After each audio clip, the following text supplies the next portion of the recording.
welcome back to my channel. It's Emoy and you're tuning into Law Books in African. I have the honor of interviewing my really good friend who is like so brilliant and so beautiful and so phenomenal and so intelligent in every other word in the English dictionary. Right.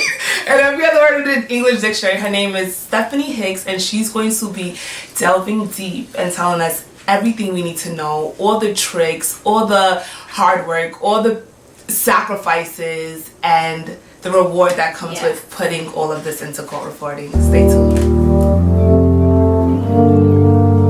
So I did take that test, and I've actually taken that test twice, and I've also taken the lower court test twice. Okay. So the first time I took both tests, I'm lying. I took the lower court test maybe back in 2015. Okay, wow. Completely unprepared. I was freelancing and I said, they're giving a test, let me go take it. Miserable fail. Like I failed. Like you can't just, this is the thing with court reporting, like you can't just go in and wing it. Especially because in a deposition it's 2 voice, maybe 3 voice, the test is 4 voice. I was like, my hands were all over the place. Then you're hearing terminology that you don't hear in depositions. You have to get prepared for that test. So unless you're in court, you're not going to be prepared for that test. Gotcha. Unless you're just like that person that just knows everything. So I took it and I failed, and I wasn't even heartbroken. I was freelancing. I just took it assuming it would be easier than it was. Okay. So when I took it again in the grand jury, I was so prepared. I felt like, and I did amazing on that test, and I was so happy. Then I took Supreme, and I passed it, but I didn't study because the tests were like a few months apart. So I was relying on my criminal court studying to pass Supreme, and I did. So I was mistaken. I took the Supreme Court test once because the first time I didn't have enough experience to take the test. But the second time, I mean, I didn't rank as high, but I passed, and that was the whole point. I'm on the list. Wow. But that's the thing. Like, if you practice, you do better. Because there were things in my mind when I'm taking it, and I'm like, wow, I had studied. I remember this, but I don't remember it because I had seen it 5 months before. Right. But even in school, like, you need to practice. Like, you need to prepare yourself. Like, you can't just go in and think, I'm gonna get this.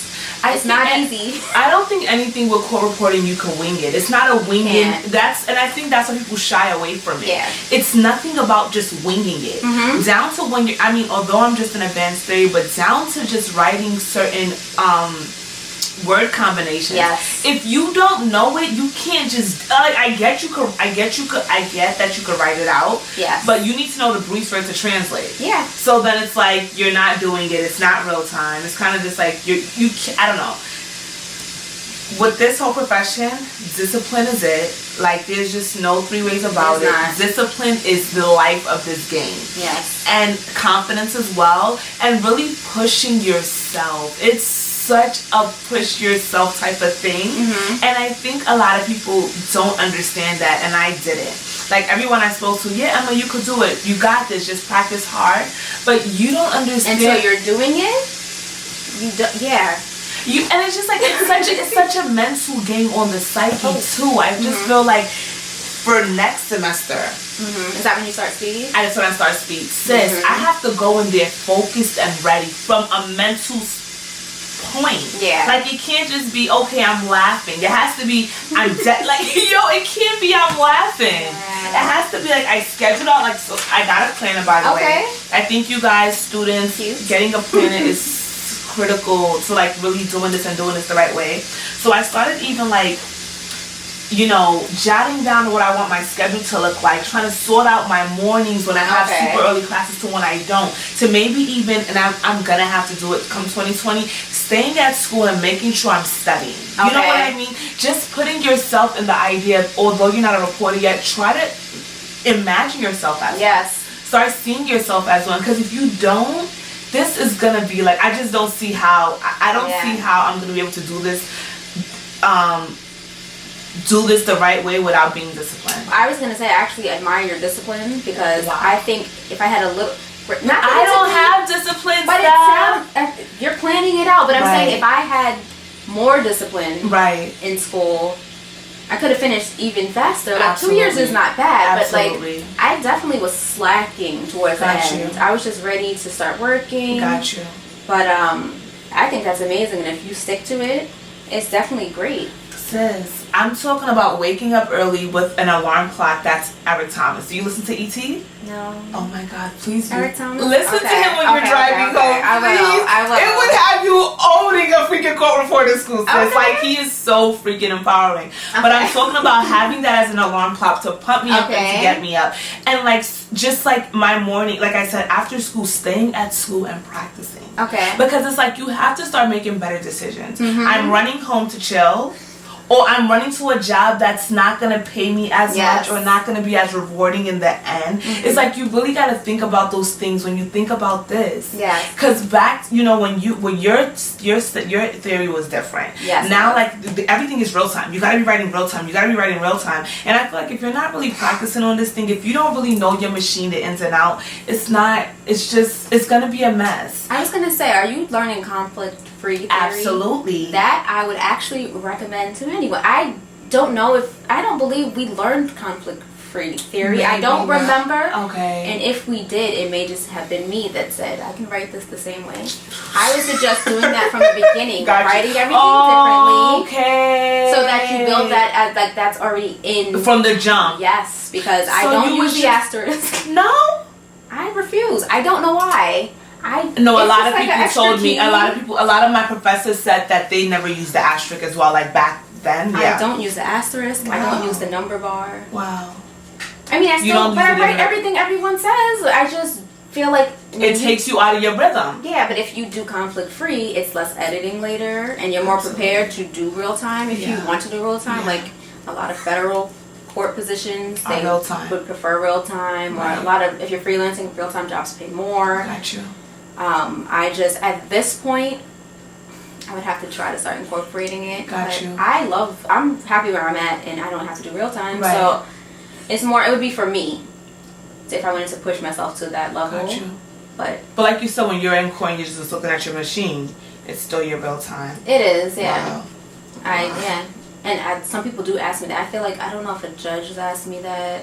Do I do real time? Or maybe in interviews. But I always say I do it for myself. Like, I feel like as soon as someone, even if like a court officer is behind me, it just makes me nervous. Yes, and I feel like I'm instantly going to be hitting everything wrong because it's the pressure of having someone watch you. And I feel like that's an ego thing or like a confidence thing. Like, I should be able to write anything no matter who's behind me. You should push me to make sure it's right. Right. But instead it's just like, why are you watching my screen? Right. I want to see what it is in case you need a read back. Right. But, you know, it's confidence. Because I feel it's great when they are behind me and everything is like perfect. And I'm like, yes, I can do my job. And now you can move from behind me.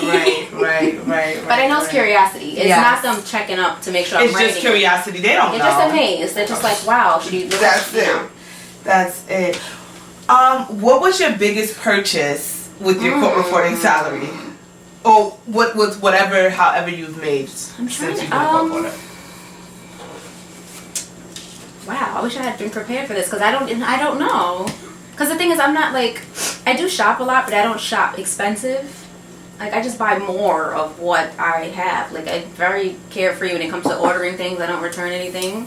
I should, but I'm just like, it just hangs in the closet. Okay. What have I splurged on?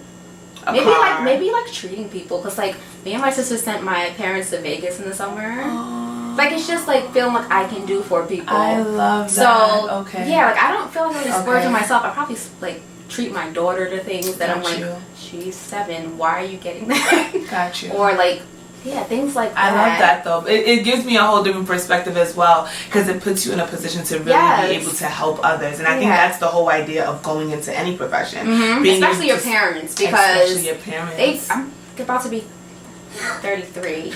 You do not look a day. Oh my God, I'm about to be 33 very soon. And I'm like, for all these years, my parents have taken care of me. Like, I love to be able to do things for them.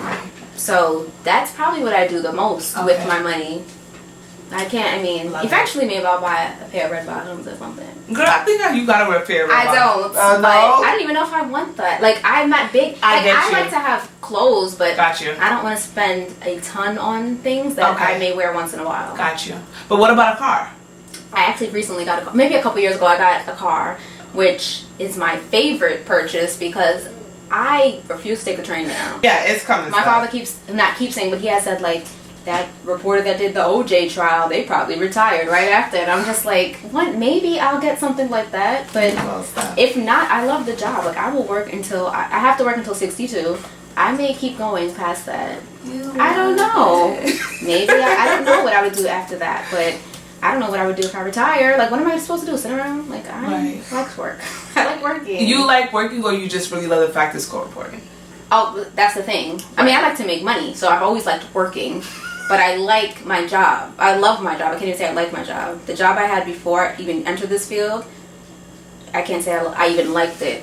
And I feel like I didn't even like going to work. So, no, it has to do with the fact that it's court reporting. And it's very lucrative. And it's the environment, the people I work with. If I didn't like the people I worked with, I also wouldn't love going to work as much. Right. But I don't know. Okay. So, I have some questions from my Facebook friends. Oh, okay. And this one is from Miss Shay Johnson. Have you done any pro bono work? I mean, I guess the only way in my position, I could do pro bono work is handing over a free transcript. Like, how else, unless I didn't clock in for the day, I've never done that. I swipe when I get to work. Right. I mean, if I didn't charge for a transcript, it was because I forgot to bill for it. And if that ever happened, it had to be like 2 or 3 pages. Right. If you order 100 pages from me, your bill is coming. Right. Right. So I guess I've never, no, I don't think so. I don't think in court reporting. I was curious to know how that would play a role too. Yeah, you would have to like not clock in, like, especially because I'm in court. I would have to not clock in, but no. Or maybe she meant like going around and telling people about court reporting the field. Like promote? Like promo. Yeah. I mean, I've never gone to like a career day or anything. I've heard about those opportunities. I would do that though. Okay. But I don't like go outside and say, hi, I'm a court reporter, take my card, right? But anytime someone asks about it, I'm always very open. Yes, and positive, and like I really would love everyone to be a court reporter. But then it'd be like an overflow. That's true. But I'm a big advocate on the career. Do you think it's something that anyone can do? I think, I don't want to say no, but I don't know. Can anyone do it? If you apply yourself. Do you feel like you would need a strong vocabulary background? Oh. So that's why I'm like, I don't know if anyone could do it. You definitely need doing it, let's say in New York, you need an excellent command of the English language, first of all, because people say things and you have to know what they're saying. You have to be able to write it, whether you know how to spell it or not. You can look that up, but you have to know that that's a word.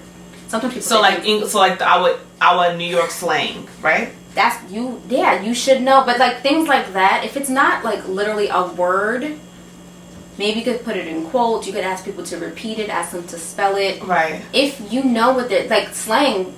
It's great if you know it. You throw it in. Even if sometimes people throw a Spanish word into... that got funny. That happens. It's just like, funny. I will write it if I can, and if I know to spell it, I'll do it. But we don't take down Spanish. Like, you can't say a full sentence in Spanish. If you say sí, I'll write it. But the judge will probably say, I'm sorry, you have to say that in English. Right. If you speak any other language, I don't know what you said. So okay. Yeah, but I would never be able to go... Like, we do it phonetically, but... If you are literally speaking another language, I'm not going to be able to follow that in my head and write it phonetically what you're saying. So we know it's English. Right. Speak in English. You have an interpreter. The interpreter speaks for you. Right. Right. Okay. Yeah. Do you have any certifications? I wish. Okay. But actually, for a little while, I was trying to get my RPR. And I think this was more when I was freelancing. Okay. Letters behind your name are great, especially depending on, because a lot of states you need it. Some states you can't even work unless you have it, which I think it's amazing that New York, where you have so much work, you don't need it, because there would be a lot of people that were not reporting. Like, there would be such a shortage. I've attempted the RPR multiple times, but I can't say multiple, maybe twice. Okay. And different legs, because now you can do one leg at a time. But now there's no pressure because I don't need it for the job. It would be more just to have letters behind my name. Okay. Or if I moved to another state. Okay. So the answer to your question is no. Okay. It's just Stephanie Hicks. Okay. But it would be a great accomplishment to say I had letters behind my name. Right. So what does the letters even mean that you passed tests that are similar to the state test but aren't in state test? They're actually harder because the RPR, I think, if I'm not mistaken, it's a 225 Q&A, probably a 180 lit, and what's the third? A jury charge probably at 200. So I haven't tried the RPR now since I've been in court. I haven't attempted it. This was freelancing. At this point, maybe I'd be fine. Like, whatever, I got this. The point of having it is definitely, once you have the RPR, I believe you can apply to work anywhere in this country, because if it's a requirement, you have the requirement already. Besides that, it gives you a little more people, like if you're competing for a position and you have an RPR and someone else doesn't, it gives you an edge. But for the state and city jobs, you don't need it. For the state and city jobs, you don't need it. But I feel like if you were interviewing and you both passed the test and your ranks are very similar and you have an RPR, or if you do real time, it's just having, bonus, it's just having perks. You can do it and someone else can. You're more of an asset in your position. I mean, maybe I'm thinking of real time more so than an RPR, but an RPR, at least that means you pass that speed. And if I were interviewing two people and one had an RPR, all other things level, I would give it to the person that had the RPR. Got you. So, but then you have to maintain it. That's the thing. Once you're an RPR, you have to get certain credits within 3 years to maintain the status of an RPR for your career. But it's all things that are beneficial. But you don't have to keep taking the same test over. No. Okay. But it's like seminars and things, but it's all for your careers. Okay. For the better you, make you a better person. Exactly. So it's nothing bad about it, but I think they cost money, but you are making the money for it. Okay. And it makes you a better reporter. Okay. So I just haven't, at this point, it's not even on the right, like I'm not even thinking about the RPR. Right. I'm just thinking about Supreme. Right. I am. Like, I just want to get into Supreme because that's my last stop. I would stay there until I retired, so. What writers do you utilize? So in school, I can't even remember the name of the writer I had, but I know it had paper. So it must have been a Centaur at 8,000, maybe something like that. What writers do you utilize now? Well, I went from that to a mirror. I had an Elon mirror. And from there, I never had a Diamante, but I have the Luminex now. That Stenograph had a new machine coming out. Okay. Black.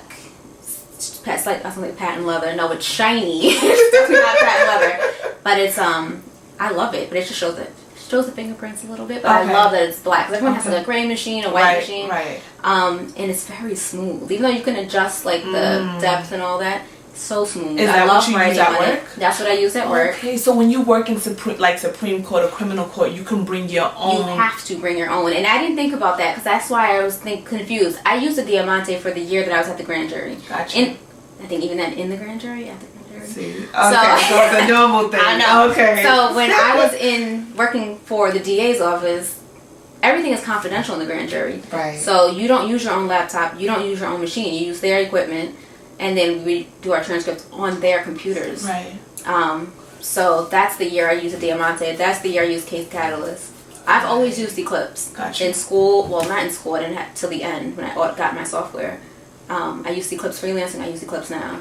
So I use the Luminex, and I love it. And I think I started off with keypad covers. Okay. And they start slipping, so I take them off. Okay. I mean, it helps more when you're nervous because your fingers start sweating. But if you're just nonchalant. This is how I go into court, nonchalant. I don't need the keypad covers. You just have to have the confidence. If you're not getting it, tell people to slow down. Don't speak over each other. Like, I didn't have a job to do. Like, I'm not a machine. That's true. So That's if true. you're speaking and you're speaking, don't think I'm taking that down. Like, because people know the rules. People just think as long as my voice is out there, it's on the record. It's not. If the judge is speaking, you're not on the record. The judge is on the records. I know we're talking about what machine I use. Right, but it's still, I like the fact that you do that. Do you have so you don't have a Scopus. You don't need a Scopus for this. I don't have a Scopus. Even when freelancing, I never had a Scopus. Okay. I've always looked at a Scopus as, people say you have more time to do anything else. I look at it as a money. Like, you have to pay someone to scope your work. Why do that when I can scope my own work? And people say it takes a little more. Yes, another step. I can scope my own work. Like, I never needed a Scopus. I'm not knocking Scopus. It's great, especially when you have a tremendous workload, especially freelancing. scopists are a great advantage. But I've never felt like I needed a scopist. Mm-hmm. And especially not in court. I don't need a scopist. So. Because of the legalese, I'm guessing.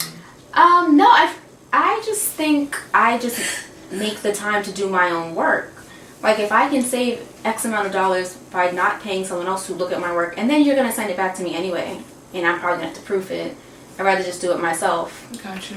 But I thought they said, like, when you look over something that you already took, it kind of, you know what I mean? Like, you kind of run over things. They say that, and it's very true. Right. Because I print stuff and then see things, and I'm like, oh. And it especially they say when you read it on the screen, that happens. I know people that print it, proof it, then print it again. Got you.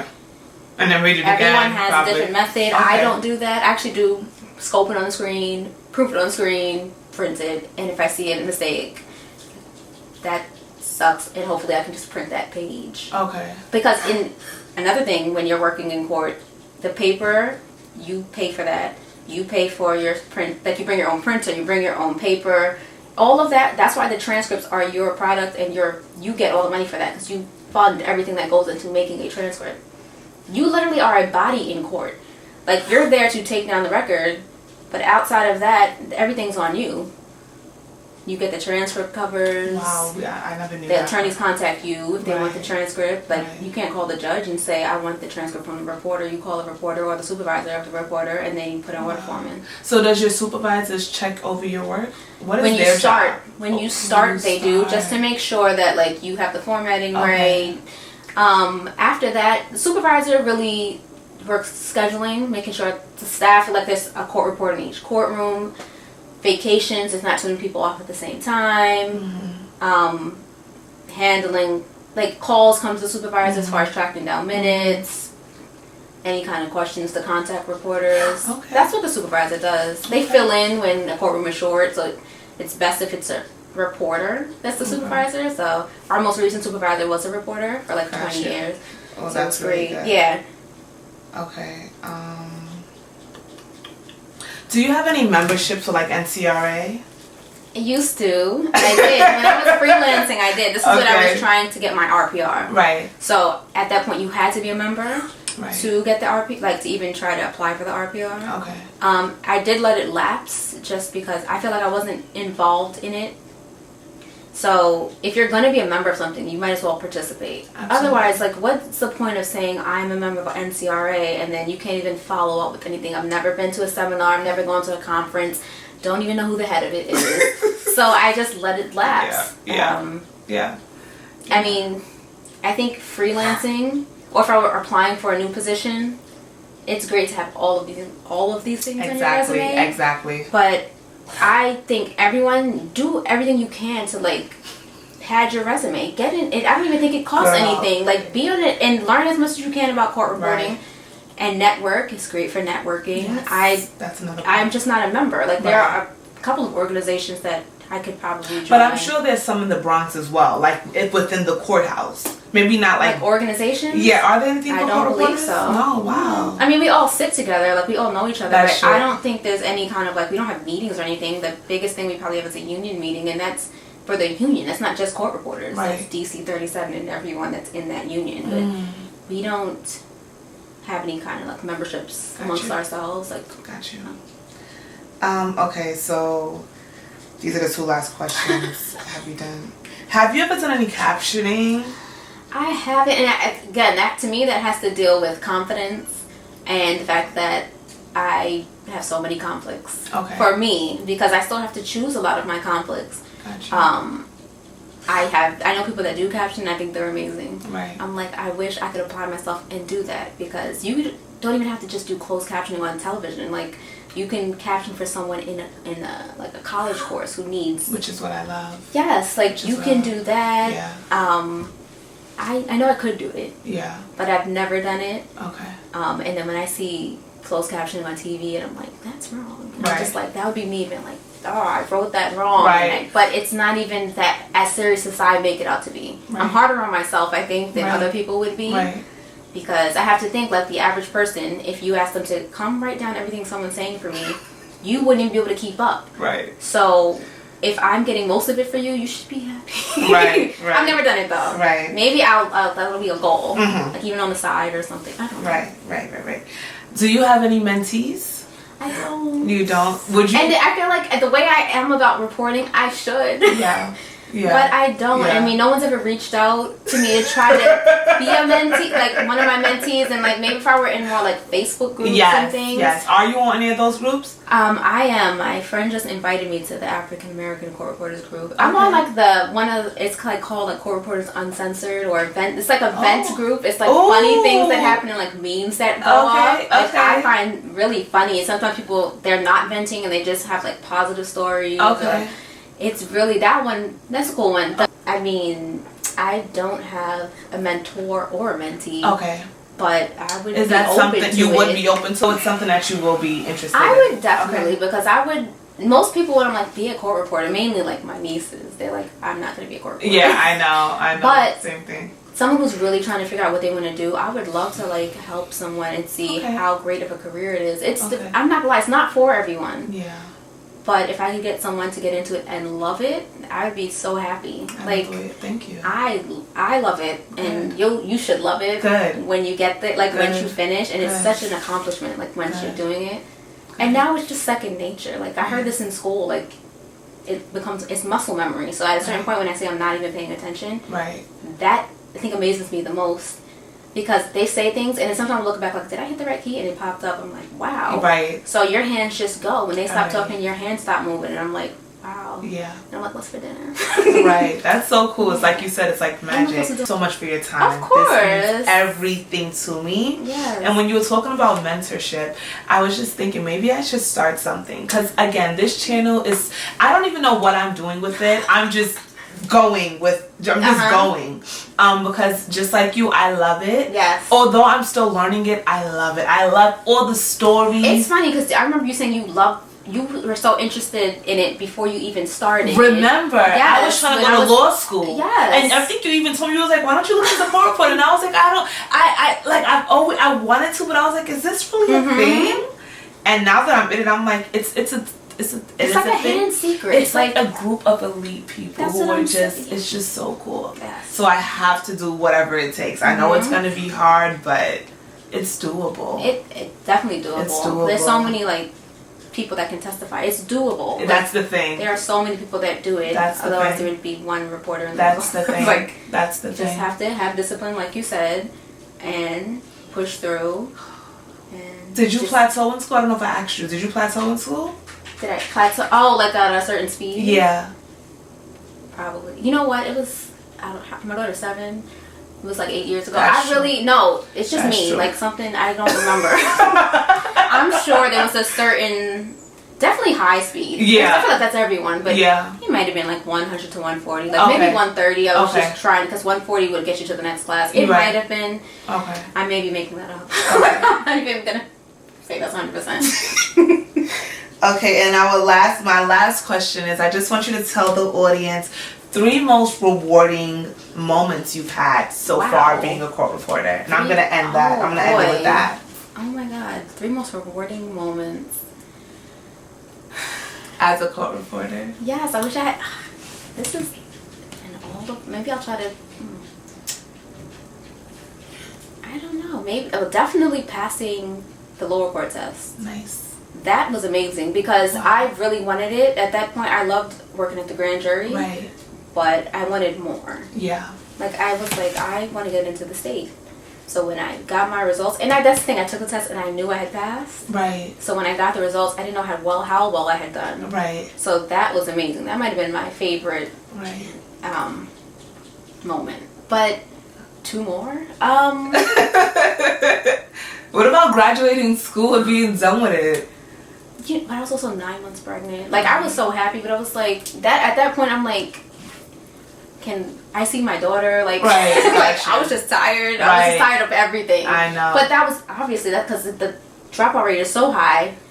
So that has to be top 3. Like, finishing. Has to be top 3. Right. It has to be. Yeah. And maybe getting my first job, because even getting in, because I had no experience. So, like, trying to get an agency to even let me start. Agency or the DA? Agency. Wow. Yeah, I had no experience. So like trying to find an agency that would let me do more than sit in. Because your school never did the internship. They didn't require it. So trying to all you do is reach out and say, and they're like, oh, when we have work, we'll contact you. So getting the first agency to like really put me on, that was great. Because I'm like, now I'm actually going to work. Wow. Now it's not just I have a certificate and I'm getting practice. Like now I'm starting my career. Gotcha.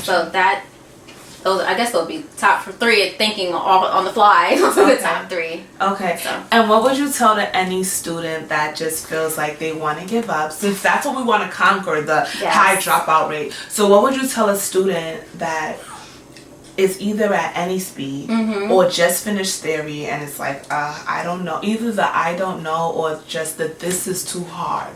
What would you tell them at that point? I don't know in the sense that they don't like it, or I don't know in the sense that they don't know if they can do it. I think that I don't know in the sense that they don't think they can do it, or they're not ready for the discipline that it takes, really. If you're not ready for the discipline that it takes, I don't think you're going to do it. That's the thing. If you're not ready because you're scared because it's difficult, you can do it. You need to just talk to people who have done it. Okay. You need to be motivated. Maybe at that point you should get a mentor if you want, or speak to someone maybe in a higher speed, but probably someone who has graduated. Okay. I feel like you need motivation at that point, because you might think it's impossible, but it's not. Because as I said, there would be no court reporters if it was impossible. Right. But it's the discipline aspect that really questions it. But the discipline can come with someone motivating you. This is like why people don't go to the gym, aka me. No one's going to the gym with me. I don't want to go to the gym, so I don't go to the gym. But if I had someone going with me, you'll be more inclined. Maybe I'd go. Okay. So you just need a partner, I feel like someone to help you, because that definitely helps. Someone's like cheering you on. Got you. Otherwise, I mean, if you're just relying on yourself, you just have to push through. But I think someone cheering you on. And would that someone be like your spouse, or would that someone be more someone who's finished it? Gotcha. I mean, because your spouse can always you can do it, but they don't know what you're doing. Like, anyone can tell you can do it. Right. But someone who's experienced it, and you know that it can be done because they did it. Yeah.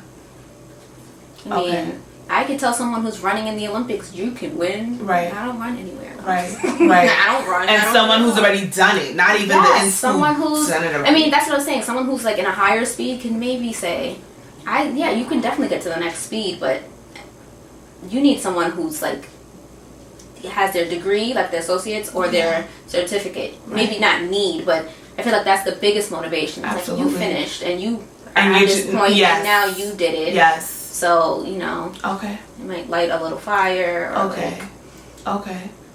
Nice. Okay. Steph, thank you so much for coming. Are you kidding? I'm not. I bought you, me and my husband bought you a nice little gift. You guys are they made breakfast. You guys are amazing. Aww. Thank you so much for being a part of this episode. No, thank you for doing this, because I haven't seen a vlog, but I'm sure there are some out there, but this is great. It's just more people need to be aware, and it's really a great field. It's just I don't understand why more people don't know about it. So much I appreciate this. Thank you guys for watching. Don't forget to like, subscribe, and share this video. And remember that this doesn't work without being intentional. Bye guys, see you in my next video.